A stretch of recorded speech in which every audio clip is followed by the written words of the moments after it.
Finally tonight, a personal view of Beirut, that tragedy that never ends. The latest death and destruction in Lebanon's capital city began 8 weeks ago. Muslims and Christians opened another round of war on each other. 278 people have died, 1,000 wounded. 4 days ago, there was an Arab League negotiated ceasefire. Today, to nobody's surprise, that broke down as the shelling started up again. In a moment, we will hear the personal story of a Beirut doctor who has been living through this latest round of hell. He follows a grim report filed recently from Brent Sadler of Independent Television News. It begins in Christian East Beirut and it ends in Muslim West Beirut.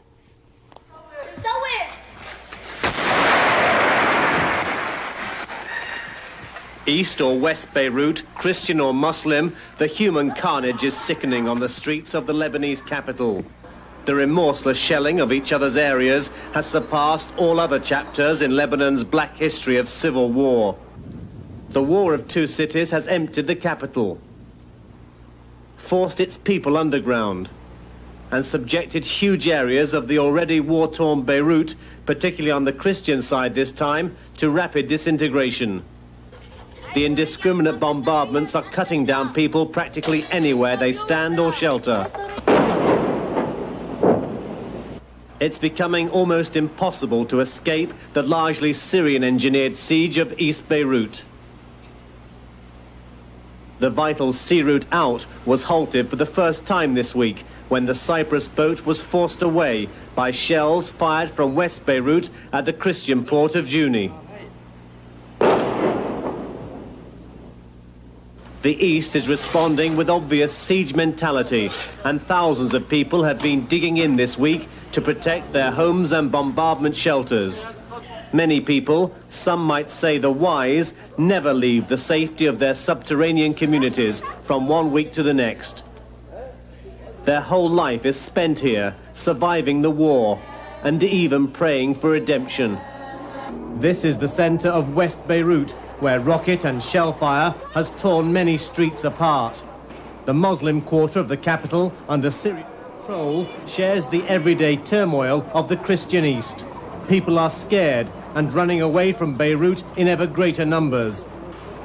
This family was going to Damascus, while many thousands of others continue to flee to safer areas in southern Lebanon.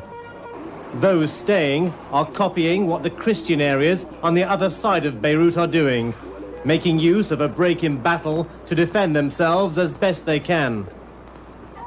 Mains electricity and water supplies, as in the east, are becoming virtually non-existent, and no one's under any illusion that their circumstances will get any better.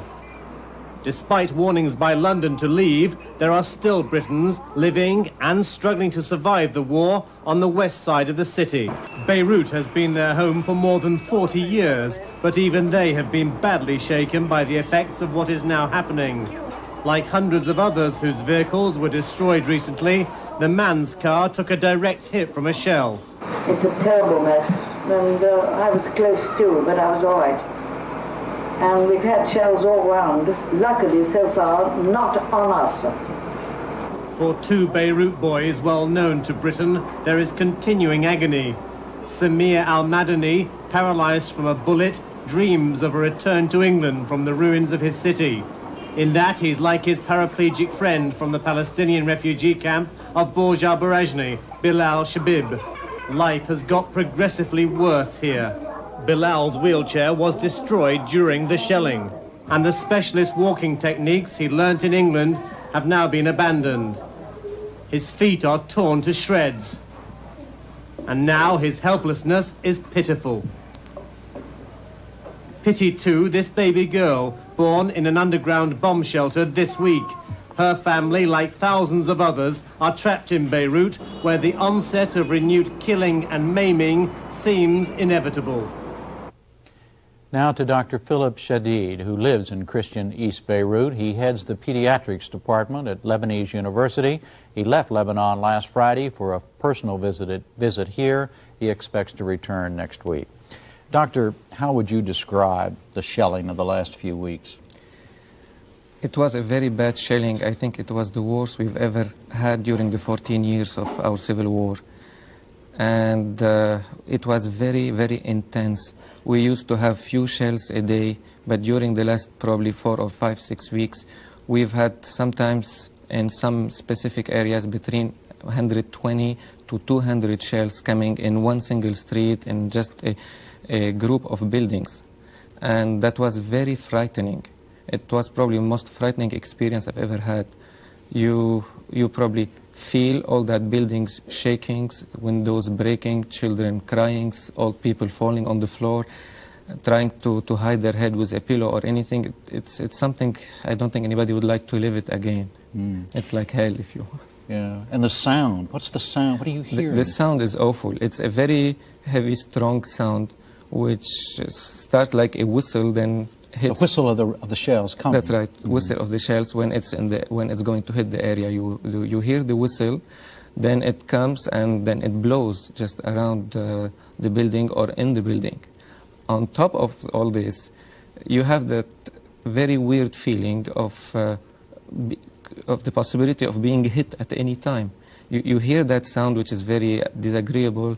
You live that atmosphere of everybody's crying, and on top of all this, you don't know when it's going to hit you, when it's going to kill you, or when it's going to wound you.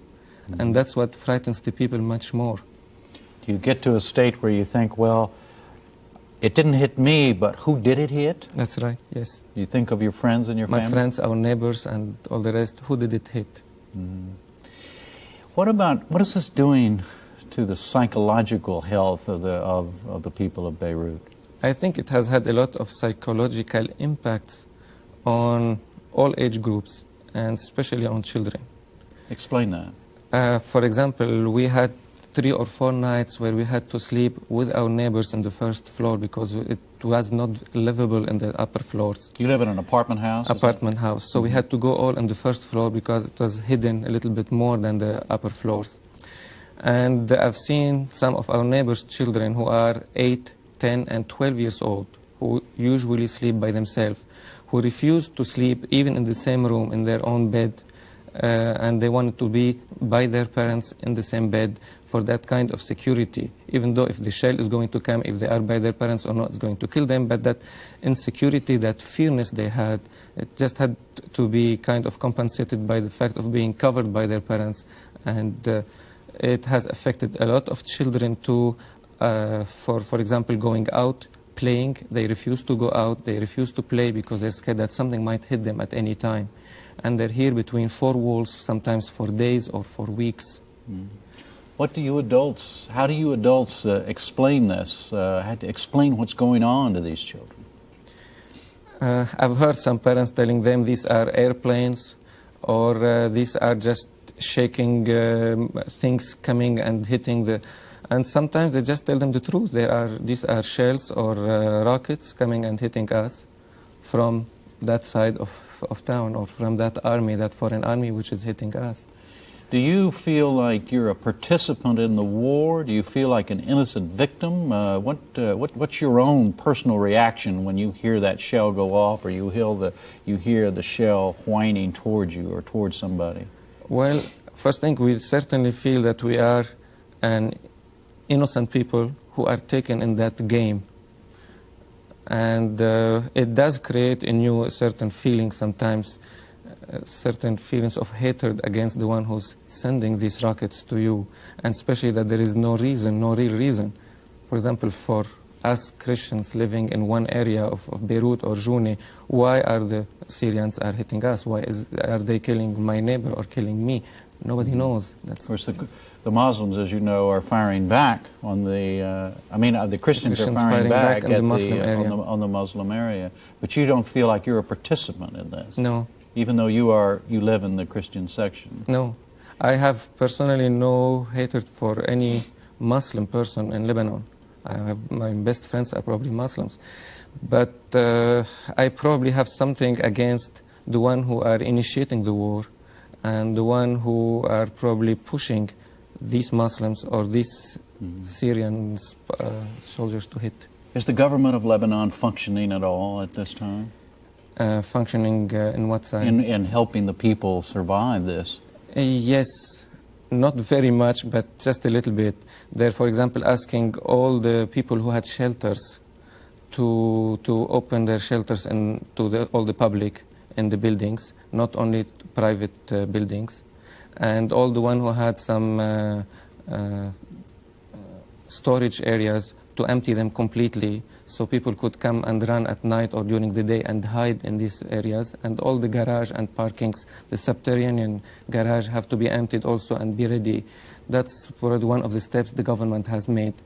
Then we have the civil defense, which is doing a fantastic job, a beautiful job, even under the shelling and or the firing. They come and try to help all the wounded people, to try to take them to hospitals, risking their own lives. Are you still able to practice medicine? Not really. I have 2 offices. I have one in the hospital and one private in June where I live. The one in the hospital, I haven't been able to go to it for the last 10 days before I left because of the street. It was a very dangerous street to take. So I only could go to my office in June, and in that office I could go only 1 hour a day, and there were a few days where I couldn't go at all because we had 4 days where we had the shelling for 24 hours around the clock. Are you participating in treating some of these children who are being hurt? Some of them, most of them are being treated by the surgeons and the anesthesiologists, not too much by us. But sometimes I am called if the patient has some other intercurrent infection or diseases. You're going back home next week, right? Hopefully, if there is not a lot of heavy shelling, yes. I mean, if I can get there. Why are you going back? To help again, as much as I can. Do you think do you see a time when all of this is going to end? Or do you think Lebanon or do you think Beirut is destined to be destroyed? Well, the actual feeling is that it's destined to be destroyed, but I hope that it's a wrong feeling, and I hope that all the contacts everybody's doing in all the foreign countries will bring up an end to this war. But you're not very hopeful? At that time, no. I hope that I would change tomorrow. Yeah. Doctor, thank you very much, and good luck to you. Thank you.